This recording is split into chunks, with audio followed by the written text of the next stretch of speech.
Olá, pessoal, sejam bem-vindos para mais um dia de aula e damos continuidade à nossa série Apocalipse. Nós estamos no capítulo 5, parte final, então essa é a parte 4. Antes de começarmos, eu te convido a orar, se possível, pelo nosso estudo de hoje.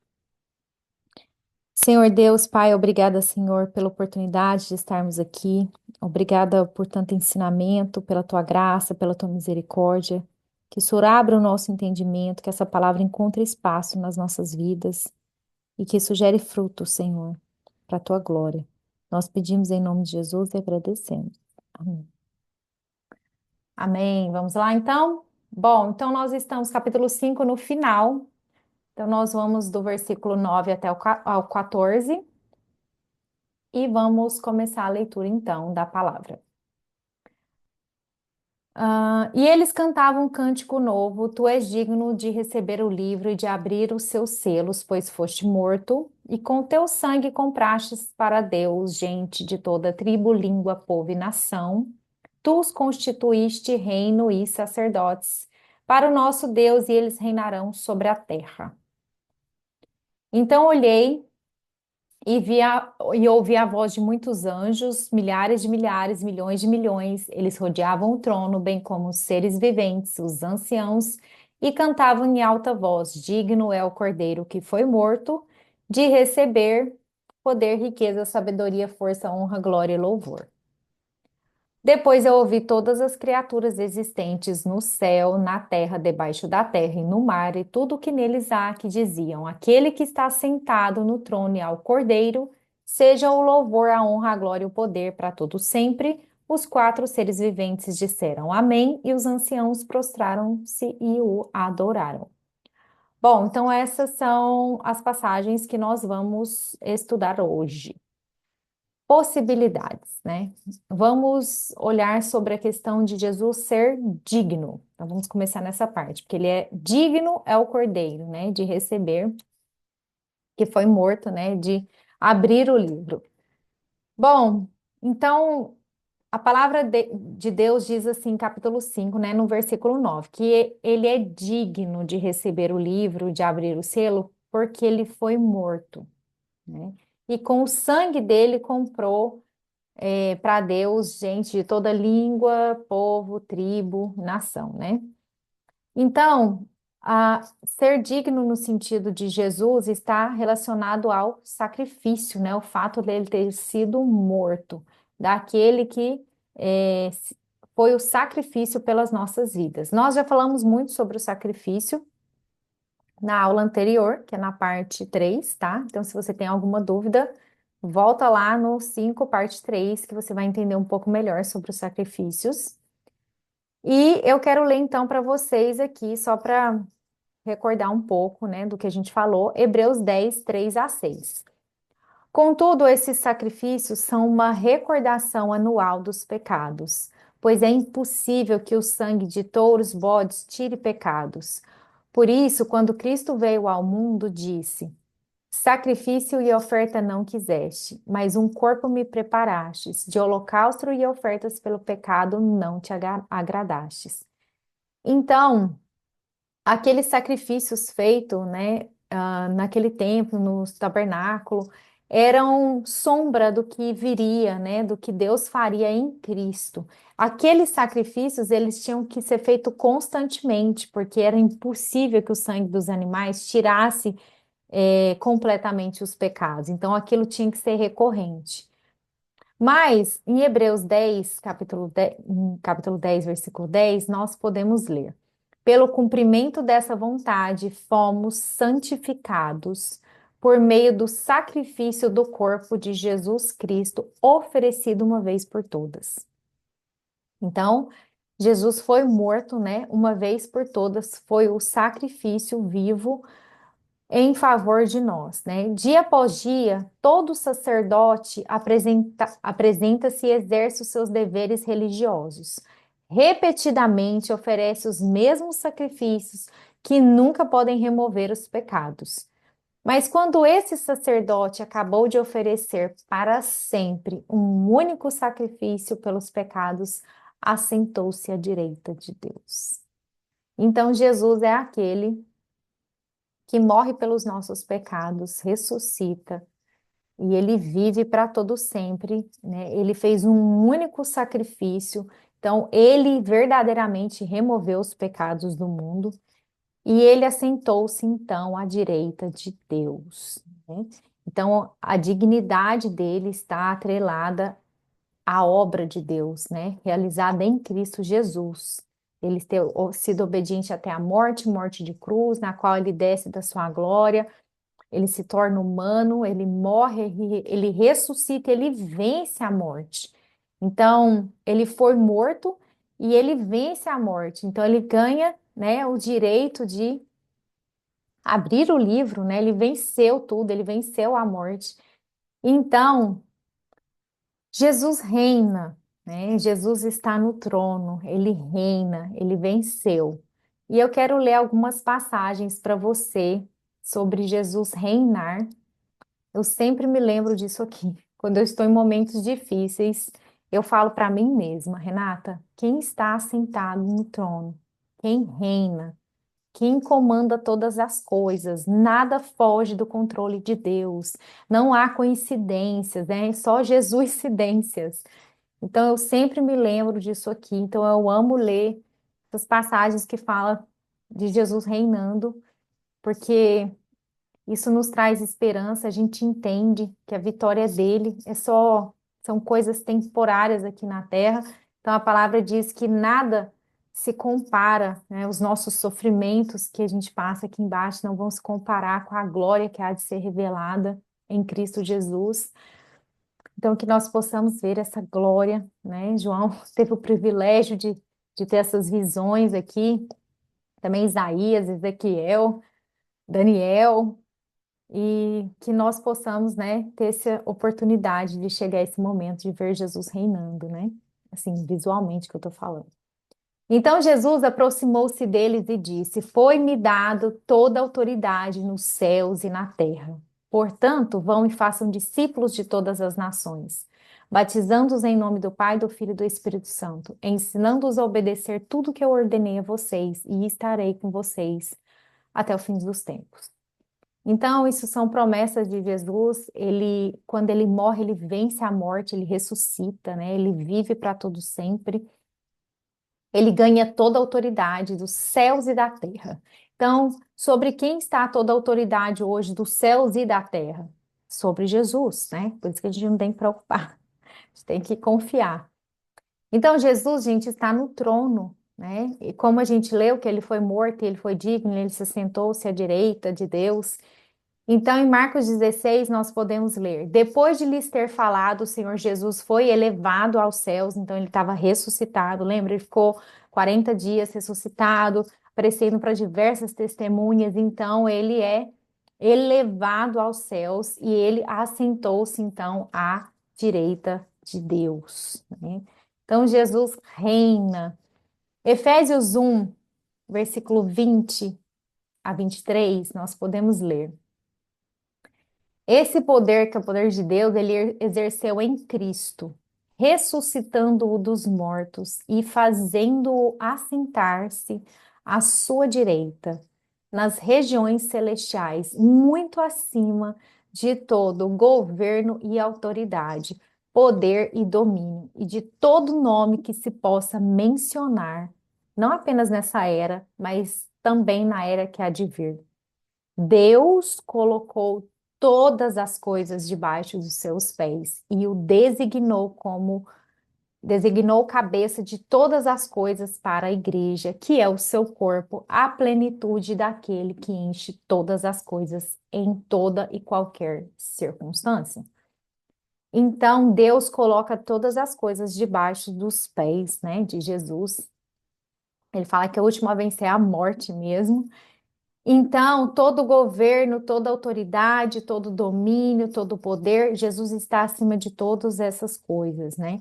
Imagina para o povo que recebeu, né, o livro de Apocalipse, essas igrejas no qual eles eram perseguidos, né, pelo império, eles ouvindo, né, que apesar de ter reis lá, há um rei sobre todo, né? sobre há um governo, há uma autoridade, mas Jesus é acima de todo governo, de toda autoridade, de todo poder, de qualquer domínio. Isso nos traz o quê? Paz, né? Esperança, segurança. Eu falo que às vezes a nossa fé tá pequena, né? De a gente entender o tamanho de Deus, como ele reina, e a gente ainda vive preocupado aqui embaixo. Não deveríamos, né? Bom, Jesus então reina. Vamos ler agora essa última passagem nesse tópico de reino, né, de Jesus. 1 Coríntios 15. Então virá o fim, quando ele entregar o reino a Deus o Pai, depois de ter destruído todo o domínio, toda a autoridade, todo o poder. Pois é necessário que ele reine até que todos os seus inimigos sejam postos debaixo dos seus pés. O último inimigo a ser destruído é a morte, porque ele tudo sujeitou debaixo dos seus pés. Ora, quando se diz que tudo lhe foi sujeito, fica claro que isso não inclui o próprio Deus, em que tudo submeteu a Cristo, né? Ainda bem que ele escreve isso, porque ele sabe que a gente ia falar, né? Então é necessário que ele reine, o último inimigo a ser destruído é a morte. Ainda nos falta vencer a morte física, né? Nós ainda morremos fisicamente. Então, nós seremos o quê? Transformados e ressuscitados para uma vida eterna, alguns para a morte eterna, né? E então, o último inimigo a vencer é a morte. Então, nós estamos aguardando esse momento, né, Jesus? Certo, pessoal? Então, nós falamos de Jesus ser digno e dele reinar, dele vencer, dele ser o sacrifício. Agora nós vamos ler mais um pouquinho. Capítulo 5, versículo 9 a 10. E eles cantavam um cântico novo: Tu és digno de receber o livro, de abrir os seus selos, pois foste morto, com teu sangue comprastes para Deus gente de toda tribo, língua, povo e nação. Tu os constituíste reino e sacerdotes para o nosso Deus, e eles reinarão sobre a terra. Que tal falarmos agora sobre reino e sacerdotes, né? Bom, então vamos lá. Reino. Nós vamos ler algumas passagens sobre reino, né? Existe um reino de Deus mesmo? Isso é real? Existe, né? Então, Mateus 25 diz: Então virá o rei. Quem é o rei? Jesus, Rei dos reis, Senhor dos senhores. E ele dirá aos que tiverem à sua direita: Venham benditos do meu Pai e recebam como herança o reino que foi preparado para vocês desde a criação do mundo. Então a gente vem, nós somos criados, né, de um Deus eterno, então um Deus que preparou todas as coisas na eternidade, ou seja, a gente nem existia, o nosso mundo nem existia, mas o reino dele é eterno, né? Então ele preparou também esse reino para nós, né? Então a Bíblia fala aqui de reino e sacerdotes, e algumas interpretações falam reino de sacerdotes, né? Então tem reino e sacerdotes, eu vou separar um pouco a palavra para a gente entender. Agora nós vamos voltar um pouquinho. Lá no Antigo Testamento, nós vamos ler Daniel, Êxodo, que tal? Vamos passear um pouco pela Bíblia aqui, para nós vermos essa promessa sobre reino para as nossas vidas, não somente lá em Apocalipse, né, do capítulo 5. E Daniel, capítulo 7, 21, 22, a gente lê assim: Enquanto eu observava esse chifre, lembra, nós estudamos sobre o chifre na aula passada, né? Poder, autoridade, pode ser um indivíduo, ou uma nação, ou um reino. Esse chifre, ele guerreava contra os santos, lembra então, no sentido de que ele tinha um poder, ele, uma autoridade de lutar contra os santos. Quem são os santos? Nós também estudamos na aula passada. Se você não entende esses termos, o que significa, volta lá no capítulo 5, parte 3, tá?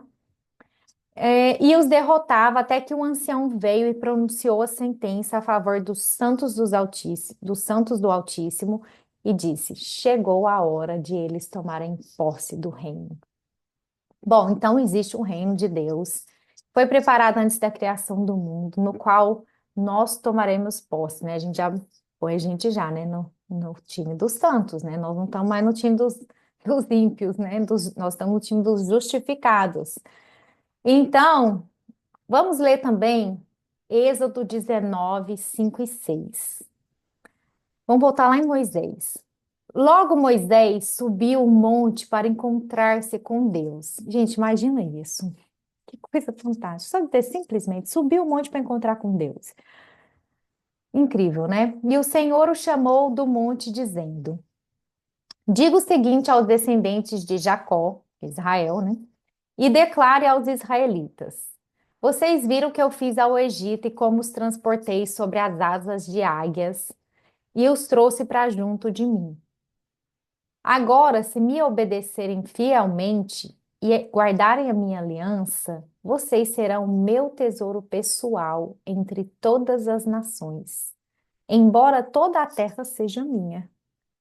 Incrível, né, Deus? Toda a terra é minha, mas vocês serão um povo separado. Vocês serão para mim um reino de sacerdotes e uma nação santa. Essas são as palavras que você dirá aos israelitas. Então é uma promessa, né, de Deus que o povo, né, guarde a aliança, obedeçam fielmente, né? Então nós seremos então um reino de sacerdotes, né? Uma nação santa, ou seja, um povo exclusivo de Deus, separado para Deus, né? Bom, então, visto e dito sobre o reino, nós vamos falar um pouco sobre sacerdote. Porque nós, muitas vezes, lemos a nossa Bíblia, aparece esse sacerdote, às vezes a gente não entende o que significa. Então, nós vamos pensar e estudar e ler sobre sacerdote, né? Bom, então os sacerdotes, eles serviam como os intermediários entre o povo e Deus, né? Os sacerdotes, eles eram os representantes, né? Como representante do divino para o povo e do povo para o divino, né?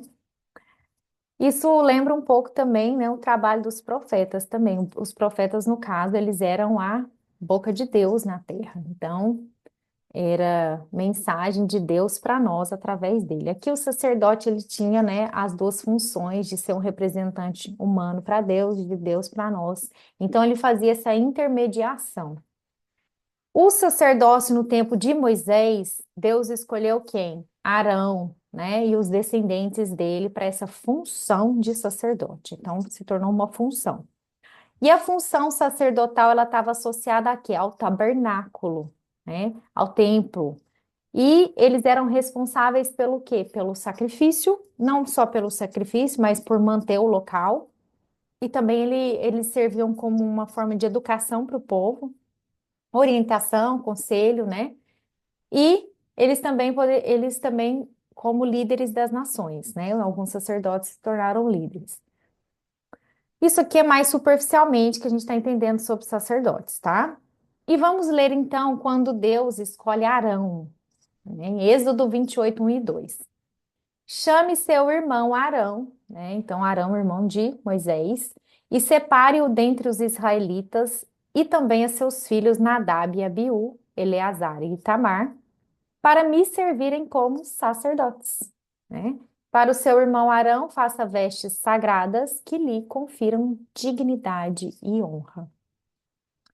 Então, os sacerdotes tinham vestes específicas, né, para que as pessoas, através das vestes, né, compreendessem a função dele também. Então, a veste estava associada à dignidade e à honra do sacerdote.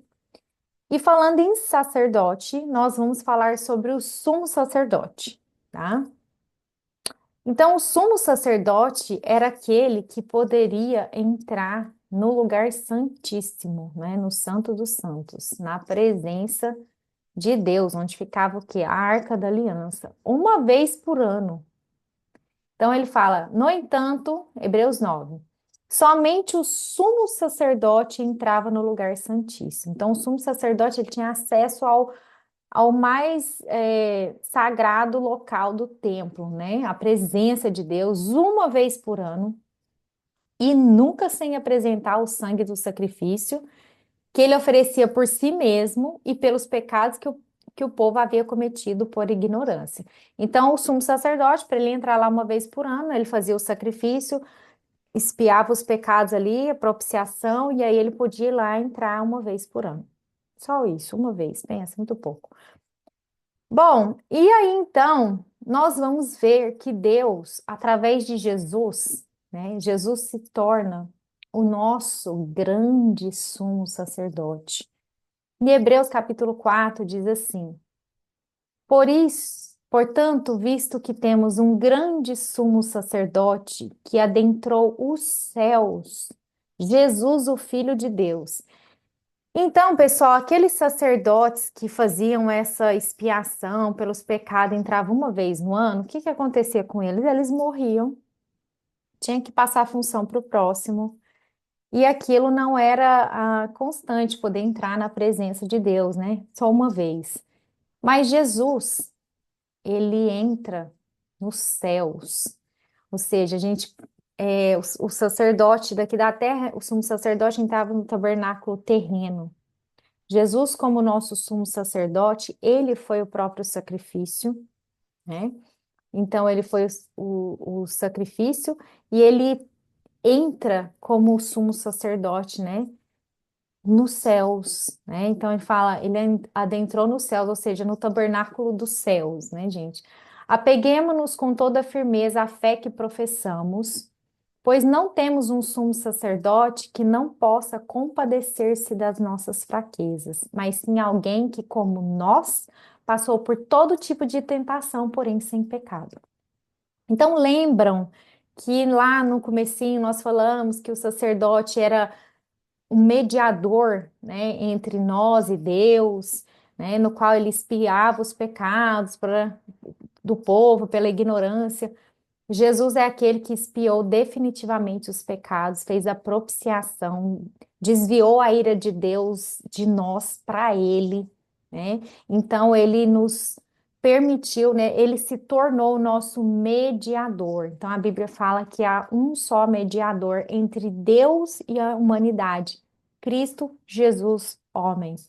Então, ele é o nosso representante, ele é o nosso sumo sacerdote, ele está nos céus, a gente já viu, né? À direita de Deus, reinando, todas as coisas estão debaixo do seu nome, dos seus pés, todo o poder, toda a autoridade é dele, e ele é também o nosso sumo sacerdote, e ele pode o quê?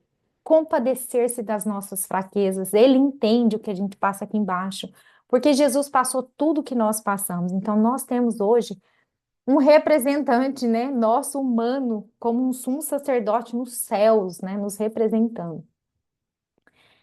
E eu vou ler mais essa passagem sobre Jesus ter entrado, né, no Santo dos Santos de uma vez por todas, né? Não por meio de sangue de bodes e novilhos, ou seja, não por meio de sangue de animais, mas pelo seu próprio sangue, que ele foi o sacrifício, ele entrou no lugar santíssimo, né? De uma vez por todas e ele obteve eterna redenção. Então não precisa mais ficar fazendo esses sacrifícios, porque Jesus foi o sacrifício final. Aqueles sacrifícios eram só sombras do sacrifício verdadeiro, era só para Deus treinar o povo a compreender o que Jesus faria, o que que o pecado causa, né, a morte. Então, para que o povo fosse perdoado, separado para Deus, eles tinham que expiar os pecados, né? Fazer o sacrifício, para que o sacrifício final, quando Jesus chegasse, as pessoas compreendessem quem ele é. Então, imagina os judeus ouvindo naquela época que ele é o cordeiro que tirava o pecado do mundo. Por isso que eles se revoltavam, falavam, quem ele pensa que é? Pois é, ele é o cordeiro. Então, pelo seu próprio sangue, ou seja, ele deu a vida dele por nós. E aí ele entrou no Santo dos Santos, nos céus, reinando. De uma vez por todas, ele obteve a nossa redenção, ou seja, não precisa mais fazermos sacrifícios, tá? Já foi feito o grande sacrifício. E então nós vimos as promessas de nós, né? Tomarmos posse do reino, de sermos uma geração separada para Deus, eleita. Só, mas a gente leu só no Antigo Testamento, então nós vamos ler agora no Novo Testamento, né? Nós vamos falar sobre a Igreja de Cristo. Nós fomos enxertados, né? Um ramo enxertado, então, na videira. Então, as promessas que eram para o povo judeu passou para todos nós, né? Para os gentios também. E nós ganhamos, então, as mesmas palavras, né? Que a promessa vem para a nossa vida também. 1 Pedro, então, capítulo 2, versículo 9 diz: Vocês, porém, são geração eleita, sacerdócio real, nação santa, povo exclusivo de Deus, para anunciar as grandezas daquele que os chamou das trevas para a sua maravilhosa luz. Então, a Igreja de Cristo, né? Todos aqueles que creem que Jesus é Senhor, o que é Senhor na Bíblia? Não é Senhor de educação, é Senhor de dono, que crê que Ele é o Messias, que Ele é o Salvador, que Ele fez o sacrifício, que a gente foi perdoado pelos pecados porque Ele morreu por nós.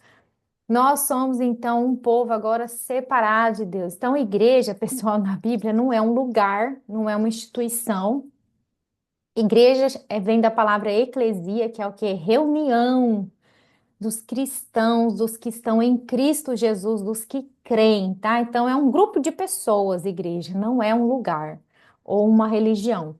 Então, esse povo, essa geração eleita, sacerdócio real, a gente vai entender por que que a gente é um sacerdote real, tá? Uma nação santa, um povo separado para Deus, né? Então, vamos ler 1 Pedro também, do 4 ao 5. À medida que se aproximam dele, a pedra viva, rejeitada pelos homens, né? Que ele veio para o que era os seus não o receberam, agora todos que o receberem, né? Ganham o direito de ser adotados como filhos, né?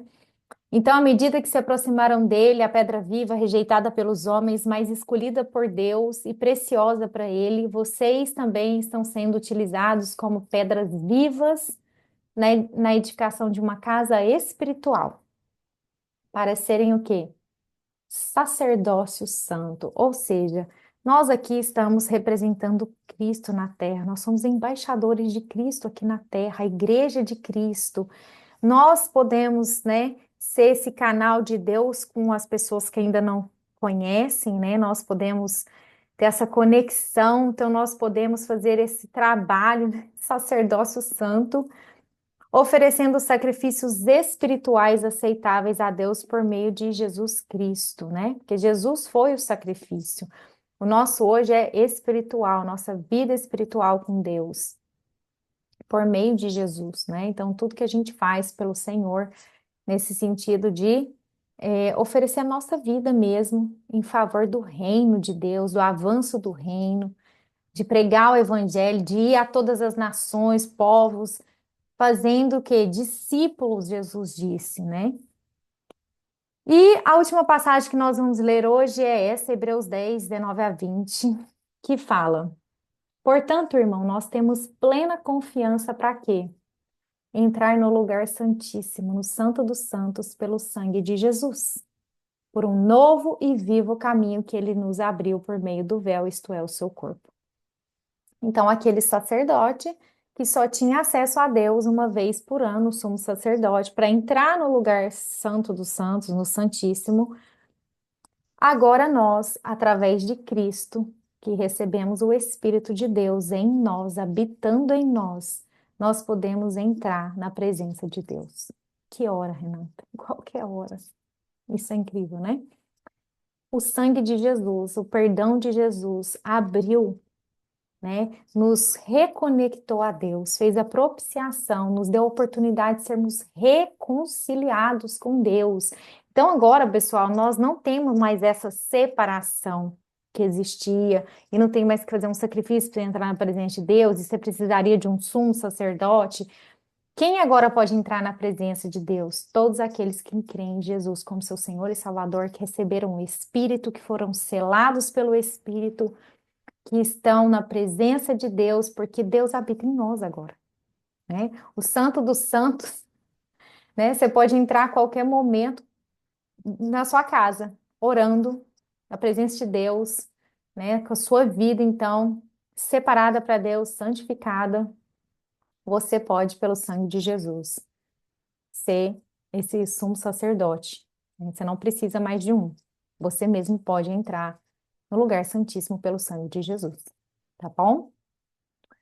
Bom, e essa foi a nossa aula final do capítulo 5. Nós terminamos o capítulo 6 já está, né, no playlist do canal. Então, se você quiser assistir as outras aulas, clica lá no playlist que tem toda a série e outras séries também.